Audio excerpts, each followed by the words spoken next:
आता. वसंत मोरेजी, असं एखाद्या नेत्याला, आता एकनाथ शिंदेच्या बाबतीत तुमच्या पक्षाचा राग आहे, समजण्यासारखा आहे, पण माजी मुख्यमंत्री राहिलेल्या माणसाबद्दल कोणताही थेट व्हिडिओचा पुरावा नसताना अमुक एक नेत्याचे पायाला अगदी पदस्पर्श करून चंदनाचा लेप लावून पूजा वगैरे केली जाते, हे सोडून द्या तुमचे राजकीय विरोध काय आहेत, पण व्हिडिओ कोणताही थेट पुरावा नसताना इतके गंभीर आरोप करणं बरोबर वाटतं तुम्हाला?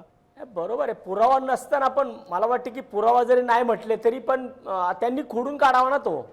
जर याच्यामध्ये नाहीये, राऊत साहेब म्हणतात त्याप्रमाणे जर घटना नसेल, गोष्ट नसेल, तर त्यांनी ती प्रूव्ह करावी. मग आता महाराष्ट्राचं अधिवेशन चालू असताना एवढे असे कुठले मोठे प्रश्न पडले होते की ते सगळे महाराष्ट्राचं अधिवेशन सोडून त्यांना दिल्लीला जावं लागलं?